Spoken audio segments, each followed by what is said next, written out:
also exchanged views on global and regional developments, including the situation in Afghanistan and IIOJK. The outgoing Secretary General of Economic Cooperation Organization, Ambassador Khusrav Noziri, arrived in Islamabad yesterday at the invitation of Foreign Secretary Mumtaz Zehra for an official visit to Pakistan from 24th to 26th of July. The Secretary General will meet with Prime Minister, the Deputy Prime Minister and Foreign Minister, and the Minister of Commerce. In these meetings, the Secretary General will discuss ECO's initiatives and activities undertaken during his tenure, as well as his reform agenda to revitalize the organization. Secretary General Noziri is on his farewell visit to Pakistan as he concludes his term next month. Starting next month, former Foreign Secretary of Pakistan, Dr. Asad Majid Khan, will assume the position of Secretary General of ECO for a 3-year term. His appointment was approved by the Council of Ministers of ECO and notified in May 2024.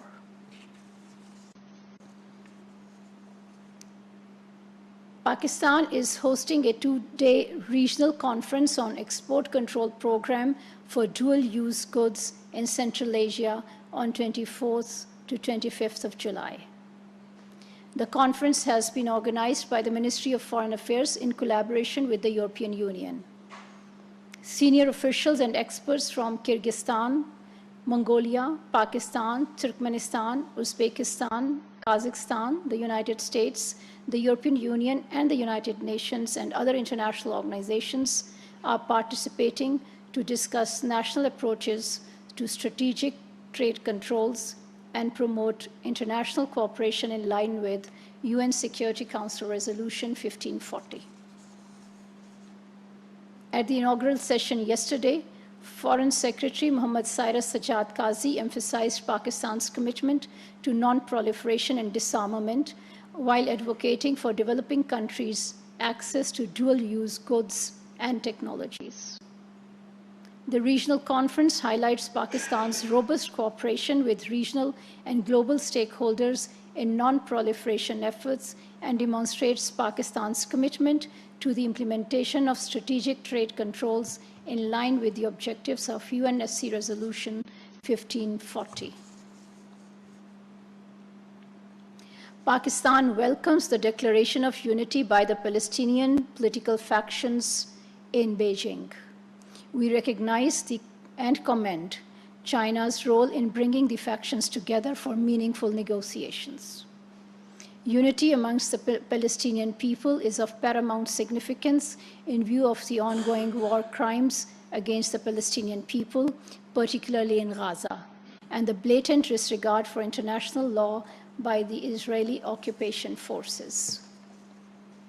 Pakistan once again calls upon the international community to intervene immediately to bring an end to the ongoing illegal and incessant aggression in Gaza.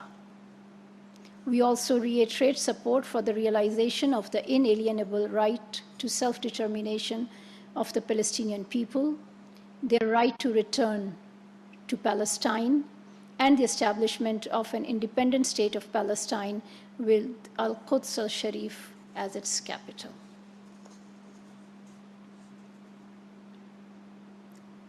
The Human Rights Committee in Geneva has recently concluded its consideration of the 4th periodic report of India on how it implements the provisions of International Covenant on Civil and Political Rights.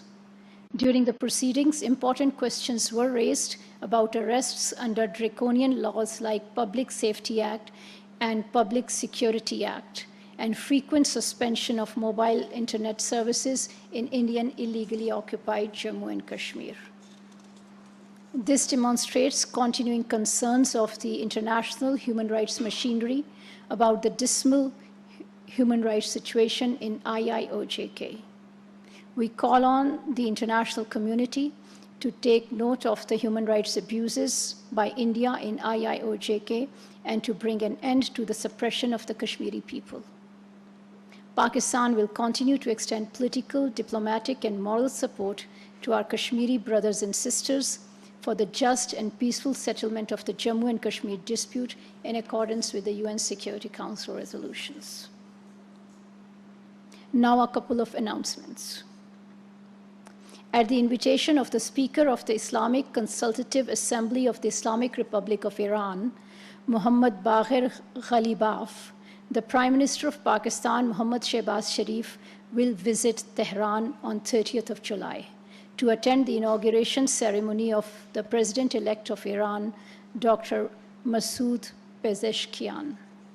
The visit attests to the commitment by the two countries to strengthen leadership-level engagement and bilateral cooperation. And lastly, Foreign Secretary Muhammad Cyrus Sajjad Qazi will lead the Pakistan delegation at the 31st ASEAN Regional Forum Ministerial Meeting, being held on 27th of July in Laos People's Democratic Republic. At the ARF Ministerial Meeting, the Foreign Secretary will take part in discussions on political and security issues pertaining to the Asia-Pacific region to foster collective solutions through dialogue and collaboration. He will share Pakistan's perspective on important regional and global issues. On the sideline of the 31st ARF, the Foreign Secretary will hold bilateral meetings with the participating dignitaries. I thank you. तर्जुमान दफ्तर ख़ारजा Zahra Bloch की हफ्तावार briefing Turkmenistan के वज़ीर